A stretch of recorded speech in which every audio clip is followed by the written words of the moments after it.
देखिए हमारे जिला में सातों विधानसभा का नॉमिनेशन का पूरा जो प्रक्रिया है वो कंप्लीट हो चुका है। और फॉर्म 7A का भी फाइनलाइजेशन आज हो रहा है, और थोड़ी ही देर में आप सबको 7A के हिसाब से भी प्रत्येक विधानसभा में कैंडिडेट्स की सूची उपलब्ध करा दी जाएगी। हम लोगों ने आज जो एक प्रेजेंटेशन दिया उसमें प्रत्येक विधानसभा में जो फाइनली जो लिस्ट ऑफ कंटेस्टिंग कैंडिडेट है उसके बारे में सूचना आपको दी गई है।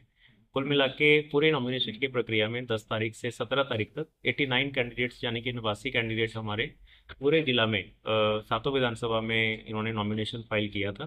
18 तारीख को आप लोग जानते हैं ऑब्जर्वर्स की उपस्थिति में जो माननीय प्रेक्षक होते हैं, तो प्रत्येक निर्वाची पदाधिकारी ने आरओ ने अपनी विधानसभा में उसकी समीक्षा की थी, स्क्रूटनी जिसको कहते हैं हम लोग।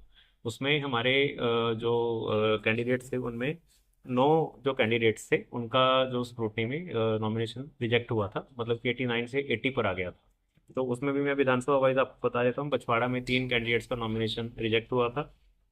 मटिहानी में 1 का रिजेक्ट हुआ था। बेगूसराय 146 में 3 का हुआ था। बखरी में 2 का रिजेक्ट हुआ था। कुल मिला के 9 कैंडिडेट्स का। तो स्क्रूटनी के बाद 80 कैंडिडेट रह गए थे।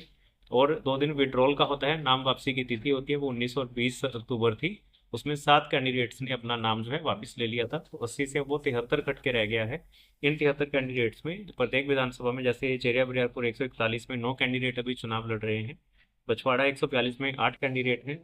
तेगड़ा 143 में 13 कैंडिडेट हैं। मटिहानी 144 में 6 कैंडिडेट हैं। साइपुर कमाल बेगूसराय 145 146 विधानसभा में 14 कैंडिडेट हैं। 147 बखरी में 9 कैंडिडेट हैं। तो कुल मिला के 73 कैंडिडेट हमारे अभी फाइनल हुए हैं, जिनका कि फॉर्म 7A के हिसाब से बैलेट पेपर जो फाइनल होगा प्रत्येक विधानसभा में उसमें उनका नाम अंकित होगा उनके सिंबल के साथ। सारे कैंडिडेट्स को सिंबल भी अलॉट हो चुका है, इंडिपेंडेंट कैंडिडेट्स को भी हो चुका है।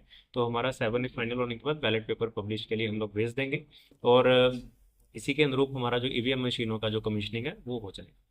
जो कमीशनिंग है वो छठ पूजा के बाद हम लोग स्टार्ट कर देंगे 29 तारीख से।